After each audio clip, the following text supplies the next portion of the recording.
So we'll start this video out by defining a fossil, and a lot of people think of a fossil as the remains of an organism, like bones. We also need to remember, though, that fossils can also be traces of organisms that are found in sedimentary rocks. And also, too, fossils don't necessarily need to be found in sedimentary rocks, so this first part is actually a little bit incorrect. You can actually get fossilization in igneous or metamorphic rocks. So basically, fossils are the remains or the traces of prehistoric life in rocks. In order to get a fossil, it's really important that you get rapid burial. And rapid burial is actually connected in some part to this low oxygen environment. You got to remember that organisms will rot, they will decay, they will decompose if they're exposed to oxygen. So we need to make sure that once an organism dies, that it gets buried very quickly. And also the type of material that it gets buried by is also important. So it needs to get buried with fine-grained sediment. Fine-grained sediment has the ability to pack together really tightly over the fossil to ensure that oxygen doesn't get to that organism, and so no decay actually takes place. It's also important that it just gets buried because you don't want it to be eaten by scavengers. Moving on to, I guess, the point about low oxygen. Sometimes if an organism was to die and to fall in a low oxygen environment, for example, like a swamp water has very, very low oxygen. As a result, bacteria can't live there as much, so decomposition would be significantly less or not at all. And as a result, that would be a great environment for fossilization to occur. The other thing that you would need in order for fossilization would be the presence of hard body parts like bones. So we're not saying that soft-bodied organisms can't get fossilized, because they actually can. We actually, in south of St. John's, Newfoundland, we have Ediacaran fossils down in a place called Mistaken Point, and they've been proven to be soft-bodied organisms that have gotten fossilized. All we're simply saying, though, is that the likelihood of fossilization is higher if an organism has hard body parts. So hard body parts, rapid burial by fine-grained sediment, and/or a low oxygen environment is what we're. Fossils are incredibly important. Can't stress how important they are at all. One of the things that fossils serve to do is they can actually help with dating sedimentary rocks. So if you find a sedimentary rock, like for example in Manuel's, Conception Bay South in Newfoundland and Labrador, if you were to go there and look at the black shale, in the black shale you will see a certain species of trilobites called Olenellus trilobites. And that species is a guide fossil, so they indicate the Cambrian period of the Paleozoic era. So we know that we're somewhere between 540 and 490 million years. So fossils can indicate the age of sedimentary rock. Fossils can also indicate environments in which rocks formed.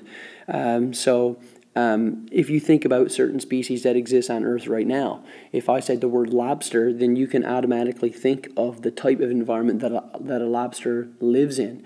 So when we think of coral, for example, in Alberta, if you go down underneath the rocks in Alberta, you'll find coral rocks. And so that would indicate a warm tropical environment. So we know at some point in time, the North American plate had to be closer to the equator where it was warm and tropical, so coral could actually grow. So fossils also indicate environments and change of environments. William Stratus Smith also said that we could use fossils to correlate or to match up rocks. So we've already talked about that in this course so far. We call it fossil correlation. So if you found a layer of red sandstone in Australia and a red layer of sandstone in Hong Kong, you probably would not correlate and say they formed at the exact same time. It would be too risky. However, if you found Olenellus trilobites in both of those layers, then you would definitely correlate and say that they formed at the exact same time on the planet. Fossils provide the basis for which the subdivisions of the geological timescale are made. That is an incredibly important one. It is important that I point out here that we really would not know much about geological time if it wasn't for fossils. So just to give you an example, we know that the Paleozoic era ended and the Mesozoic era began 248 million years ago, and that's totally marked by the extinction of trilobites, which we think was due to the breakup of Pangaea. We also know that the Mesozoic era ended and the Cenozoic era began 65 million years ago, and we know that because of the extinction of dinosaurs. So that's just two examples to show you how we have significant marks in the geological timescale. I just gave you two examples of how the different eras could be broken up. So fossils are important for geological time. Fossils are also used to help with evolution. So when biologists talk about evolution, we actually know the story of evolution mostly due to the fossils that are actually found in the rock record. So I always say I farm birds and humans. And then I go back and I put an L for land plants. So the evolutionary sequence would be invertebrates, fish, land plants, amphibians, reptiles, mammals, birds, humans. And that's how we see evolution having occurred on our planet, and that is due to the fossil record. Now, we're going to get into different methods of fossilization, and it's really important that I say methods of fossilization are different from conditions of fossilization. We just done conditions of fossilization. We said the conditions that are required for the highest likelihood of becoming a fossil would be hard body parts, rapid burial by fine-grained sediment, and or a low oxygen environment. These are methods. So you can think of methods of fossilization or types of fossilization. So we're going to talk about the petrification by a process called replacement. We're going to talk about carbonization. We're going to talk about mold and cast. And we're going to talk about preserved intact. And then we're going to get into this whole big category on trace fossils. So just a little thing about trace fossils. If you look down here in the bottom of the page, you'll see two dinosaur footprints. They're not of the same foot, so it's not a trackway that we're looking at here. But I can tell by the shape of this foot that it is a carnivore, so it was a dinosaur that ate meat. We can also look at the foot length, and from the foot length we can calculate things like leg length. We can look at how the actual dinosaur moved. So there's a lot of information that we can tell from a dinosaur footprint, which is a trace fossil. It's not a remain of that dinosaur at all. So trace fossils are really, really important. It's also important that I point out here that there's a lot of different types of trace fossils, like, for example, stomach stones, which we call gastrolites, or the poop of a dinosaur, which we call coprolites. So I'll start it with petrification, and petrification is the method, but it occurs by a process called replacement. And so typically when we think of petrification, we think of trees. And so if you were to look up here in the top right corner, we have a petrified log. And so essentially petrification takes place very slowly, and water would percolate down through the ground, and water has the ability to bring elements dissolved in solution. And I like to think of those elements as mineral forming elements. So it could be calcium or sodium or potassium or silicon or magnesium or iron, and they come down through. And I like to think of the replacement as like a one by one replacement, whereby you would take out an organic element like carbon and you would replace it with a rock forming element like calcium. And so one by one, over a very, very slow replacement process, the rock turns to stone, which is the definition of petrification. The cool thing about petrification, and this typically comes up on unit tests and public exams, is that the internal fabric of the actual fossil is preserved. So in the case of a tree, it actually looks like a tree until you try to lift it and you realize that it's actually wood. And you can actually count the growth rings in that tree, even though it's petrified to stone. So just remember that with petrification by replacement, internal details and structures are retained. Carbonization is a little different. Carbonization is a very, very fragile method. And so typically what happens is the fossil would get buried lightly, and it would get buried ever so lightly by sediment, and a little bit of pressure would get put on it over time. And any fluids, liquids or gases that would be in that organism would gradually get squeezed out or oozed out. And so in this particular picture, we're looking at a really nice carbonization of a wasp. And typically you can also get like carbonized ferns as well. I already mentioned that this particular method is very fragile. So if you were to rub your hand over this, the entire carbon imprint would be gone. So a very, very, very fragile method. Mold and cast. So with mold and cast, you'd have an organism, and the organism would get buried in sediment. And what would happen is that over time, as water moved through the groundwater would basically dissolve away the actual organism, and it will leave a hollow depression or an impression called a mold.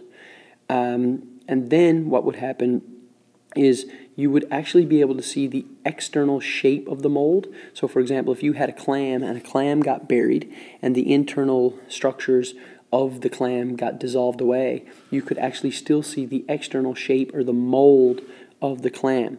As time goes on and minerals and sediment would fill up that hollow cavity, it would get filled in, creating a cast. So I like to think of mold and cast like a Lindor chocolate. So imagine if you could make a mold of the outside chocolate ball, and then if you could put a hole into that chocolate ball like they actually do, and then they inject it full of a different kind of chocolate. So if you could take a Lindor chocolate and put it in the refrigerator and cool it for a little bit, you could break it and you could peel off the mold and you could see the cast of the internal chocolate on the inside. So molds become cast. Sometimes you find a mold, and if that's true, then it never had significant amount of time or fossilization to ever become a cast. Preservation intact. Now there's a couple different ways that you can be preserved intact. So you could be preserved in ice, or you could be preserved in tree sap. And so tree sap that gets hardened we call amber. So if we were to look up in this top right corner, we see an insect that has been fossilized in tree sap, and so now it's actually inside of amber. The reason why we say preserved intact is because you can see that everything about that insect is still there. In fact, you could drill a hole through this amber and you could actually take out a blood sample from that. If that was a mosquito, you could take a blood sample out and you could even test for malaria. If it was a woolly mammoth that was preserved in ice in Siberia or Alaska, you could actually take that woolly mammoth out and you could actually look inside of its stomach and see what it last had for supper. So when I say preserved intact, I actually mean that every part of that organism, fluids included, is actually preserved. Even soft body parts. And then our last one is trace fossils. So again, up here you can see a nice dinosaur footprint. And so when I say trace, I like to think of trace fossils as indirect evidence that a species was there, not direct evidence. So it's not bones you're actually looking at. You're looking at evidence to prove that the species was there, but the species is not itself fossilized. So I like to think of tracks. And also I would also like to point out here that if you get a significant number of tracks together. So let's imagine if a dinosaur ran over a muddy surface and then it got buried rapidly by fine-grained sediment, and you later in life found all of those footprints together. Together we would call that a trackway. It's successive footprints that get fossilized. We also get a lot of burrows, like for example worms like to burrow, and tunnels of animals. So animals basically make trails through the soft sediment. We sometimes get those fossilized, so that's a trace fossil. Also fossilized poop or feces we call coprolites, and sometimes we also get stomach stones which we call gastrolites. So think of it like a Brontosaurus, a big plant-eating dinosaur. Nathaniel Pike, check at the office, please. Nathaniel Pike, check at the office. So, sorry for that. So, if that dinosaur was to eat a lot of plant material, it could accidentally, basically ingest stomach stones that could get fossilized. And next we're going to move on to a lab, and the lab is going to be all about trace fossils and specifically dinosaur footprints and trackways. And you'll be surprised how much we can tell about the size of a dinosaur and the speed at which a dinosaur was traveling based on footprints and trackways.